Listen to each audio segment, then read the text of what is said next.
오늘 말씀은 누가복음 1장 30절에서 35절까지 말씀입니다.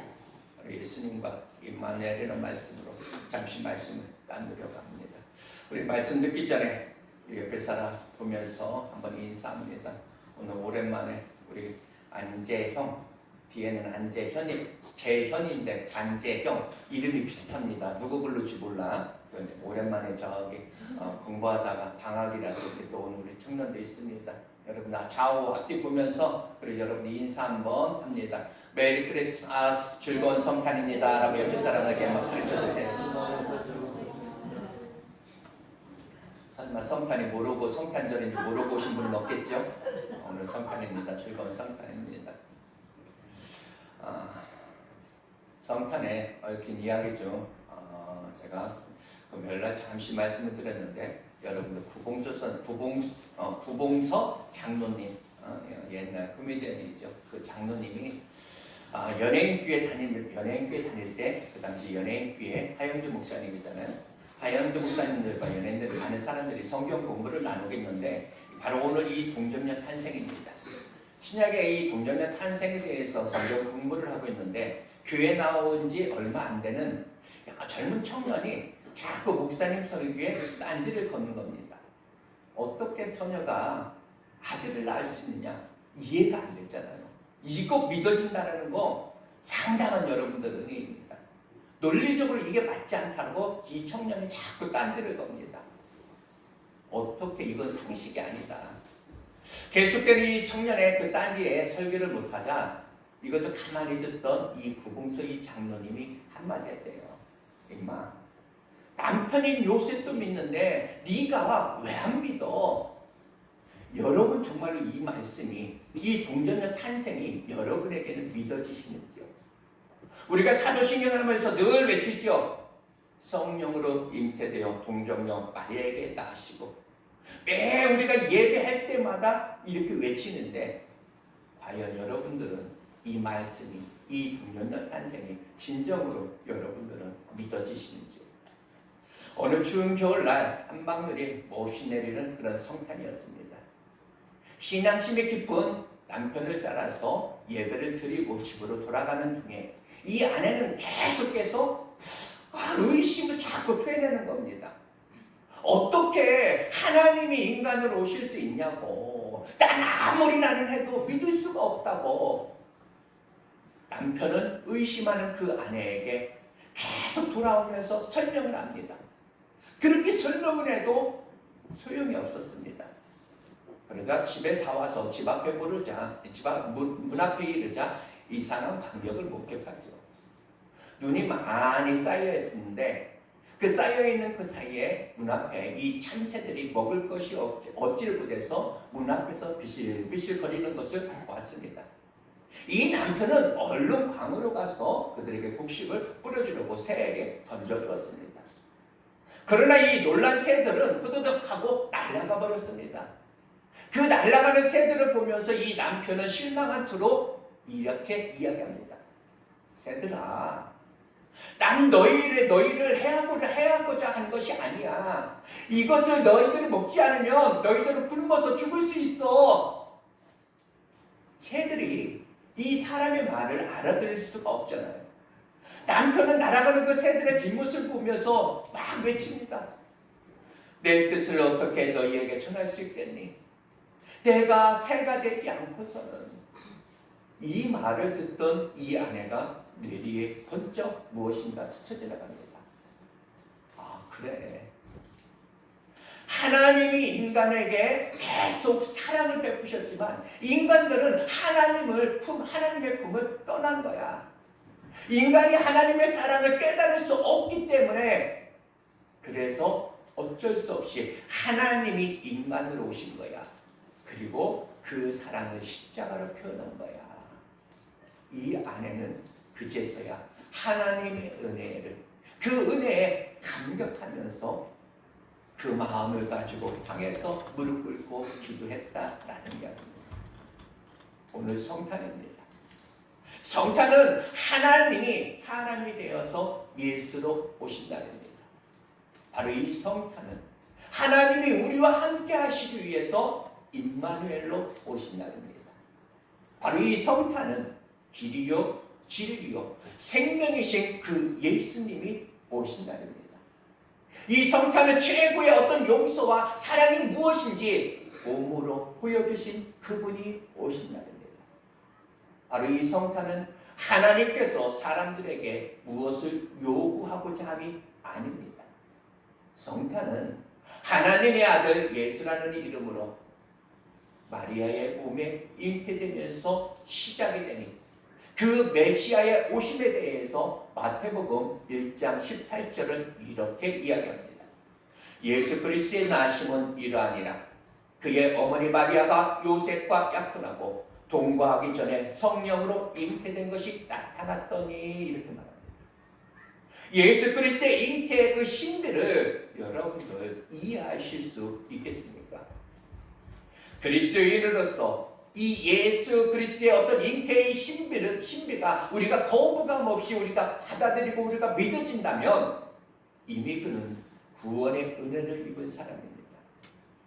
성령으로의 그 잉태되었으니 바로 동정녀 탄생이 아무 의심 없이 자연스럽게 내 안에 그 내 삶에 받아들이고 그것이 믿어지는 것은 영혼 구원의 축복입니다. 바로 예수 그리스도의 동정녀 탄생과 성령으로의 그 잉태하심이 정말로 중요한 그 이유가 있습니다. 바로 그 예수님이 하나님이시라는 데 있습니다. 예수께서 역사 속에 사람의 몸을 빌려 사람의 몸을 입고 오셨지만 인간이 아니라 바로 하나님이신 것이다라는 겁니다. 그 하나님이 사람의 몸을 입고 오시기 위해서 그 마리아의 몸에 잉태되신 것입니다. 예수 그리스도의 잉태의 신비이니 바로 여인의 몸에 그 예수 그리스도께서 성령으로 잉태되었다. 바로 이 말 이해가 되십니까? 여인이 여인의 몸에서 남자 없이 이 어떤 생명이 잉태될 수 있다? 이건 없습니다. 이건 상식입니다. 또 이해가 안 가는 부분이죠. 그런데 그 예수 그리스도께서 이 동정녀를 통해서 성령으로 태어나셨다라는 사실입니다.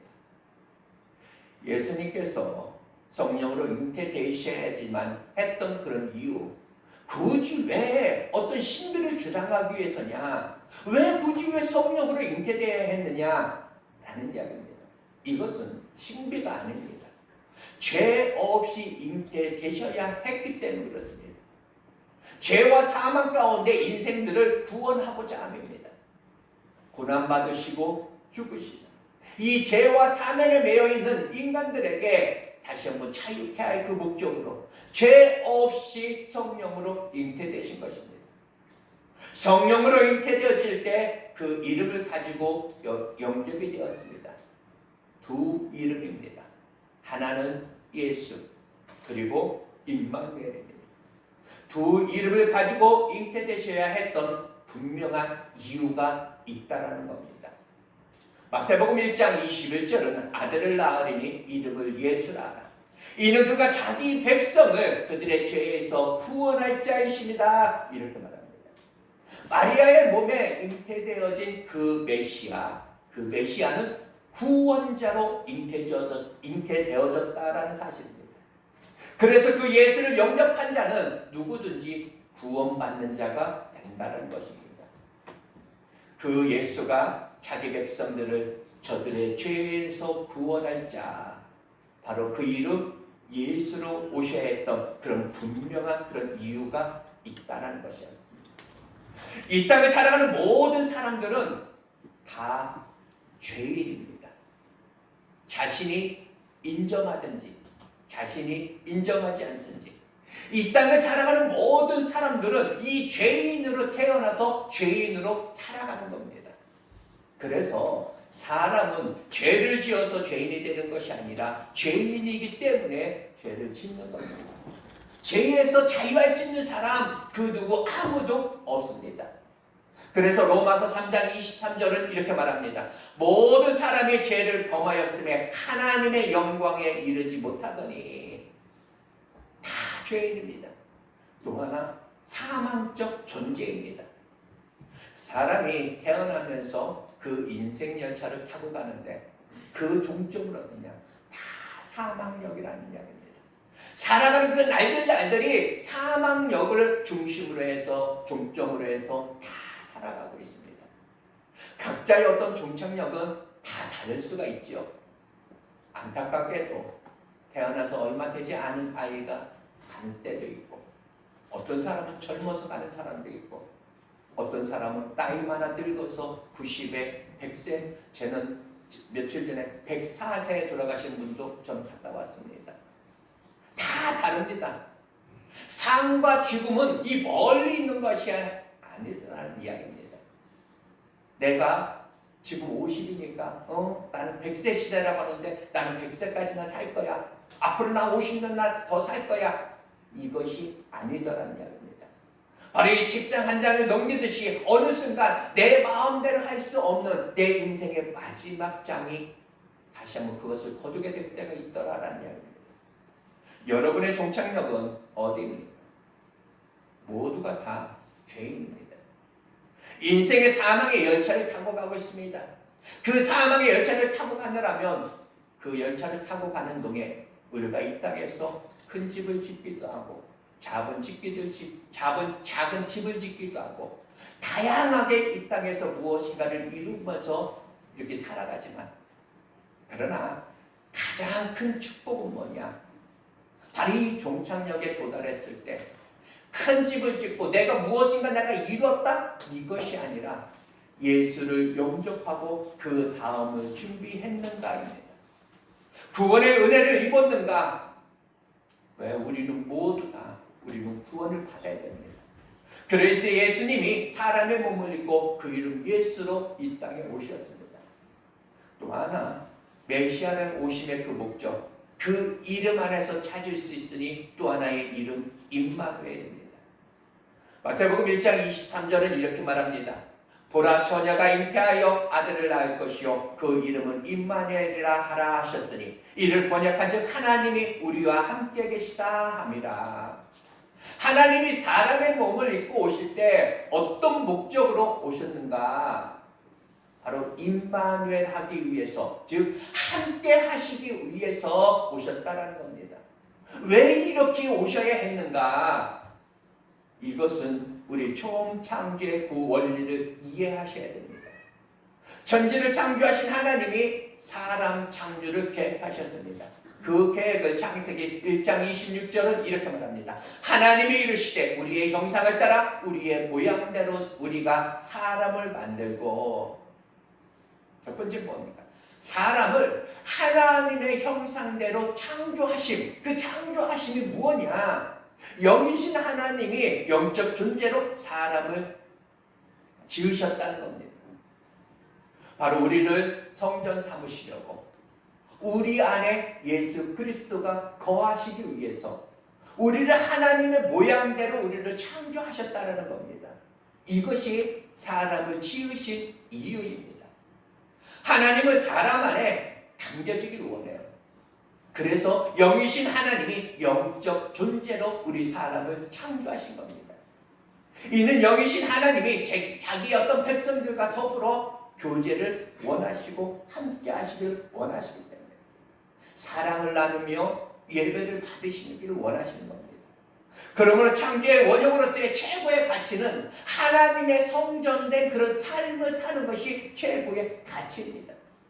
하나님이 내 몸에, 내 삶에 담아내는 겁니다.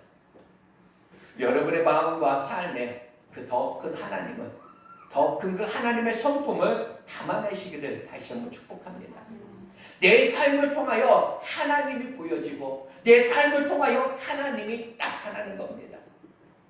이것이 우리 모두를 하나님의 형상을 따라 지으신 그 이유임을 여러분 다시 한번 기억하시길 바랍니다. 또 하나, 하나님의 모양대로 창조하심은 무엇이냐? 우리를 닮기 위해서요. 닮기 위해서. 여러분 매일 설명하지요. 내 발의 모양대로 신발을 만드는 것은 그 신발에 내 발을 닮기 위해서입니다. 내 손의 어떤 모양으로 우리는 장갑을 만드는 그런 이유가 있죠. 그 장갑에 내 손을 담기 위해서 사람의 손의 모양대로 만듭니다. 내 몸의 어떤 모양대로 옷을 만드는 것은 그 옷 안에 나의 몸을 담기 위해서입니다. 하나님의 그 형상이신 예수 그리스도의 그 모양으로 우리 사람들을 창조하신 그 이유, 만드신 그 이유는 바로 그 사람 안에 하나님을 담고 예수 그리스도를 담고 그 안에 거하시기 위해서다라는 이야기입니다. 우리들의 그 삶에 함께 하시기 위함입니다. 네가 내 안에, 내가 네 안에. 이 함께를 한마디로 표현하면은 바로 임마누엘이다라는 이야기입니다. 하나님이 우리와 함께 하신다. 바로 인간의 가장 기본적 존재 가치는 하나님과 함께 있을 때 가능한 겁니다. 하나님을 떠나면 다 사망입니다. 에덴이 될 수 있었던 절대 원리는 에덴이 행복할 수 있었던 그런 이유는 에덴 동산이 화려하고 좋아서였기 때문만은 아니라는 겁니다. 바로 임마누엘. 그 에덴에서 하나님과 함께였기 때문에 그렇습니다. 그 하나님을 놓아버리면 가지가 나무에서 떨어진 것처럼 사망됩니다. 하나님께서 임마누엘을 위해서 하나님의 한 가지 법을 주셨습니다. 바로 선악과의 법입니다. 창세기 2장 17절을 이렇게 말합니다. 선악을 알게 하는 다음에 열매는 먹지 말라. 네가 먹는 날에는 반드시 죽으리라. 바로 이 선악과 앞에서 우리는 나는 누구인가? 나는 누구여야 하는가? 비로소 자기 자신을 확인하는 겁니다. 나는 하나님이 아니면 안 돼. 나는 하나님 떠나면 안 돼. 나는 하나님에게서 멀어지면 안 돼. 바로 이 선악과 앞에서 삼가 두렵고 떨림으로 비로소 자기 자신을 확인하는 겁니다. 하나님은 에덴에만 선악과를 주신 것이 아니라 오늘 우리의 삶 가운데도 각자의 영역 안에서 다 하나님은 우리에게 선악을 알게 하는 그런 열매를 우리에게 주셨습니다. 아담과 하와가 이 선악과 앞에서 삼가 두렵고 떨림으로 하나님 안에서 그 생명이었듯이, 그러나 이 선악과가 어느 날 가볍게 여겨지고 이것을 삼켜버리면 그것은 사망이었습니다. 오늘 우리가 살아가는 우리에게 하나님은 휴일이, 또한 예배가, 우리의 어떤 삶의 그 행실이 선악과일 수 있다는 이야기입니다. 주일이 되면 상가 두렵고 떨림으로 나는 예배해야지, 나는 하나님 앞에 가야지. 그런데 이 주일이 어느 날 가벼워지고 어느 날 이 주일이 아니게 되면 이것이 하나님에게서 멀어지고 있는 그 안타까움이라 할 수 있습니다. 나의 행실 앞에 우리는 상가 두렵고 떨림으로 어떤 사람을 누군가를 이해해주고 덮어주고 용서하고 우리가 섬겨줘야지, 그 행실을 우리가 가볍게 여기고 그냥 이런들 어떠하니, 저런들 어떠하니, 이 세상 사람과 똑같이 행동한다면 나 자신도 모르게 사망적 존재로서 자기 자신이 비틀거릴 수도 있다는 말입니다. 어떻게 생각하십니까? 아담과 하와가 이 선악 앞에서 어느 날 하나님이 금하셨던 이 선악을 알게 하는 이 열매 그들이 먹었습니다. 그리고 말씀하신 대로 죄와 사망적 그런 존재가 되어버리고 말았습니다. 영적 존재로 창조된 인간이 영이신 하나님과 함께 할 수 없음, 바로 이것이 사망입니다. 거룩하신 하나님과 죄인된 아담과 하와가 하나 될 수 이제는 더 이상 없었습니다. 그래서 에덴 동산에서 쫓겨나게 됩니다. 함께가 깨어져 버렸습니다. 이것을 이렇게 표현합니다. 임마누엘이 깨어져 버렸다. 하나님과 함께할 수 없어져 버렸다라는 이야기입니다. 그래서 이 처음 창조를 회복하고자 하나님이 우리와 함께하시기 위해서 다시 한번 하나님이 사람의 몸을 입고 이 땅에 오셔서 그 이름 임마누엘로 이 땅에 다시 한번 오셨다라는 사실입니다. 그러나 임마누엘로 오셨지만 문제가 생겼습니다. 임마누엘로 오셔서 함께 오셨지만 함께 할 수가 없다는 겁니다. 왜? 우리 인간은, 우리 사람은 여전히 죄인이니까. 하나님의 사람의 몸을 입고 임마누엘로 오셨지만 함께 할 수 없다? 왜? 우리 사람은 모두가 죄인이기 때문에. 이것은 하나님의 어떤 능력의 문제? 아니라는 겁니다. 본질적인 문제입니다. 빛과 어둠이 공존할 수 없는 것처럼 거룩하신 하나님과 죄인이 함께 할 수 없기 때문에, 그래서 먼저 인간의 이 죄 문제를 해결하는 것이 전제였습니다. 그래서 임마누엘 하시기 위하여 또 하나의 이름이 필요하니 바로 그 이름은 예수라는 겁니다. 택하신 주의 백성의 어떤 죄의 문제를 해결하기 위해 예수라는 이름을 가지고 오셔야지만 했다는 겁니다.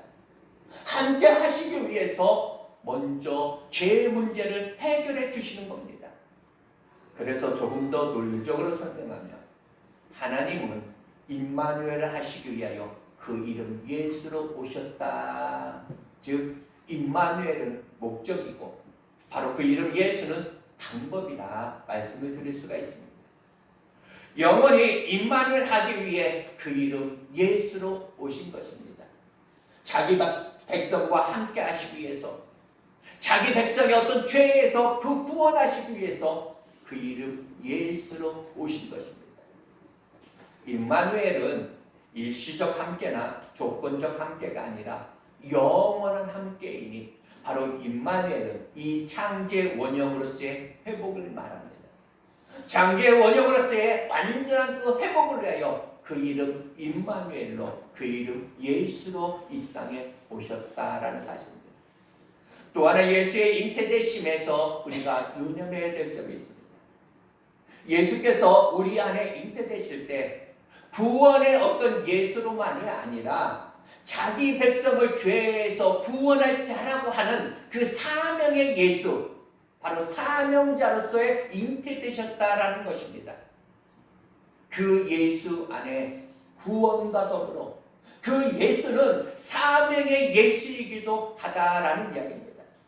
그러나 많은 구원받은 사람들, 오늘날 우리 성도라고 불리는 우리들은 그 이름으로, 그냥 성도라는 이름으로, 그냥 우리 집사라는 이름으로, 어떤 직분의 어떤 이름으로 그냥 우리를 그냥 만족하려고만 합니다. 내 안에 영접되어진 그 예수로만 그냥 만족되어진다라면 나만의 예수로 그냥 끝나버리고 만나는 사실입니다. 그러나 바로 이 사명의 예수를 받게 되면 이 사명적 그리스도인이 되는 겁니다. 우리 구원받은 사람들로서의 그런 어떤 확신과 함께 우리 모든 그리스도인들은 바로 이 사명의 그런 사람으로 분명한 자기 인식이 오늘 여러분들에게 있어지기를 다시 한번 축복합니다. 교회는 천국 가는 그런 유람선이 아닙니다. 그 천국 가는 열차, 또 다른 사람을 우리가 태워야 하는 그런 사명선이고, 그 함께 가면서 누군가를 우리는 치료하고 누군가를 격려하고 위로하면서 함께 가는 겁니다. 우리 교회 모든 성도는 바로 이 구원의 예수로 여러분들 만족해서는 안 된다. 이 예수를 영접하여 구원받은 내가 성도로서 바로 이 사명의 예수를 내 심장에, 내 삶에 우리는 품어야 합니다. 더 중요한 것은 내 안에 계신 예수께서 다시 한번 이 구원의 예수로만 만족하지 않으셨다라는 사실입니다. 때가 되면 모세를 흔들듯이, 사도 바울을 흔들듯이 어느 날 저와 여러분에게도 이 사명의 예수이고 싶어 하실 것입니다. 바로 그 사명의 예수가 베드로를 흔들었고 사울을 흔들었고 믿음의 그 많은 선교사들을 다시 한번 흔들어서 오늘 우리에게까지 이 복음이 증거되고 흘러왔다는 이야기입니다. 그래서 진정한 복음은 내 울타리 안에 갇혀있는 것이 아니더라. 반드시 내 안에 흘러넘쳐서 또 다른 사람, 또 다른 형제에게, 또 다른 자녀에게 향하게 된다는 겁니다. 이 복음은 철저하게 어떤 대가를 지불하고 이 복음이 복음되어졌습니다. 이 복음이 내 안에 정착하기까지, 오늘날 우리들에게까지 오기까지, 그저 저와 여러분은 그냥 이 복음을 가볍게 우리가 받았을지 몰라도 이 복음이 우리 안에 복음이 되기까지 얼마나 큰 희생과 정말 대가를 지불하고 이 복음이 여기까지 흘러왔는지 우리는 알아야 됩니다. 그래서 여러분, 어떤 문제 앞에서 그냥 밀려나는 이 복음, 어떤 자존심 앞에서 버려지는 이 복음, 누군가에게 억울한 그런 소리를 들었다 해서 그냥 흔들리는 그런 복음, 누군가가 나에게 손해를 입혔다고 흔들리는 그런 복음이 되어서는 아니 된다. 모진 바람 앞에서도 가장 존귀히 여김을 받는 그런 복음으로 다시 한번 저와 여러분에게 간직되어지기를 다시 한번 주님의 이름으로 축복합니다. 이제는 여러분들이 영접한 이 복음은 다시 한번 여러분을 넘어 또 다른 나를 향하여 또 흘러가야만 합니다. 그래서 여러분이 정말 믿음의 어떤 그 뿌리가 되어서 여러분들의 가족을 다시 한번 구원하고, 여러분이 이 지역을 다시 한번 구원하고, 이 민족이 다시 한번 복음화를 이루어야 됩니다. 그러나 이 복음되는 원리는 철저하게 희생을 근거로 이 복음이 완성이 되어진다는 사실입니다. 절대로 저절로 되어지지 않습니다. 내게 담겨진 이 복음이 너무나 귀하여 그 무엇 앞에서도 이 복음을 놓아버릴 수 없는, 그 어떤 환경 속에서도 이 복음이 중단되어서는 안 된다는 그런 생각이 다시 한번 내 안에 있는가. 내 형편을 이야기하며 내 사정을 이야기하며 이 복음을 쉴 수 있는 것이 아니라는 겁니다. 복음도 하나님의 일도 쉬는 것이 아닙니다.